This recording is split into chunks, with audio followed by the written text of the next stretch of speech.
Komisi 4 DPRD Riau telah berkoordinasi dengan Dinas PUPR Pemprov Riau mengenai rusaknya sejumlah infrastruktur akibat banjir seperti jembatan di Rokan Hulu. Sementara untuk titik yang terkerap longsor seperti perbatasan Sumbar Riau juga sudah disiagakan alat berat. Tingginya intensitas curah hujan di wilayah Provinsi Riau belakangan ini membuat 3 daerah terdampak banjir.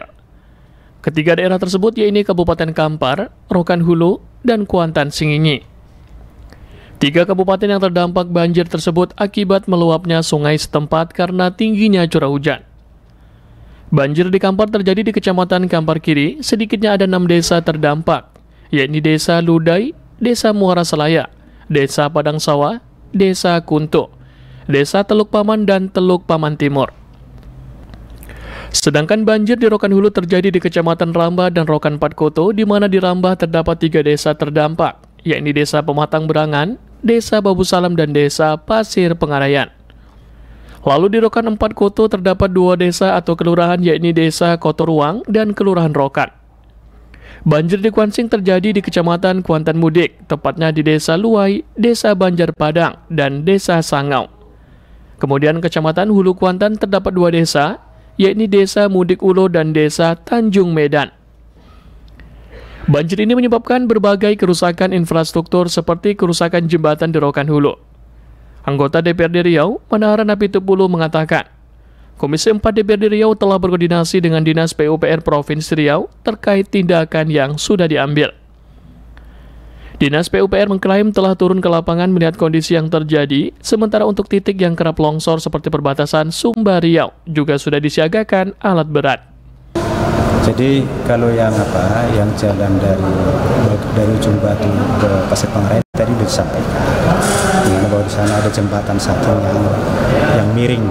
Kita sudah lakukan rapat kerja Komisi 4 dengan Dinas PUPR. Pak Arif sebagai Kepala Dinas sudah menyampaikan kemarin bahwa beliau sesegera menugaskan petugas PUPR turun ke lapangan, di mana bahwa memang jalan itu dulunya sebelum diserahkan ke provinsi merupakan kelas jalan kabupaten. Jadi karena itu lebih lebar badan jalan daripada jembatan. Jadi petugas ke sana adalah untuk survei. Ketika jembatan itu dipandang masih secara teknis masih bagus dan tahan lama, maka cukup menambah lebarnya jembatan. Nah, ketika itu dipandang tidak lazim, maka akan dibuka habis untuk lama.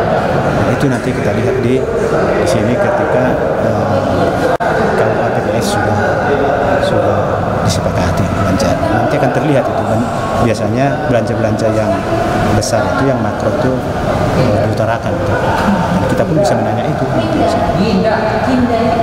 Kalau untuk jalan yang lain Pak, kayak kemarin sempat Sumbar Riau, sempat putus. Ya, kalau terkait dengan faktor bencana alam tadi itu, faktor alam ya.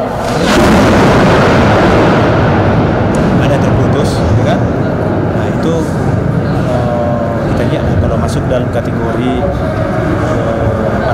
bencana alam yang sesegera ditangani, kan ada juga dana tanggap darurat. Dana tanggap darurat yang dialokasikan di APBD.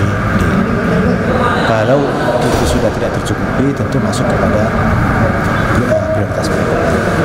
Kita ada menggesa untuk Dinas PUPR untuk menyiagakan alat-alat berat juga Pak. Walaupun sekarang kan lagi ada masih PJ ya gitu, apalagi walaupun sebut pilkada tapi tetap alat berat provinsi ada di semua UPTD. UPTD kita yang ada di UPTD 4 yang mencakup ke wilayah Inhu dengan Indragiri Hilir, kemudian UPTD 5 Kampar dengan Kuansing, ya kan? Pekanbaru dengan Pelalawan, dengan Siak. Nah, jadi lengkap kalau alat berat itu cukup lah untuk di UPTD. Berikut juga dengan Terado ada itu masing-masing. Rata-rata ketinggian air di 3 kabupaten yang terdampak banjir mencapai 30-80 cm, meliputi 5 kecamatan dan 16 kelurahan atau desa, dengan total 692 kakak dan ribuan jiwa terdampak banjir. Foresti dan Danata melaporkan.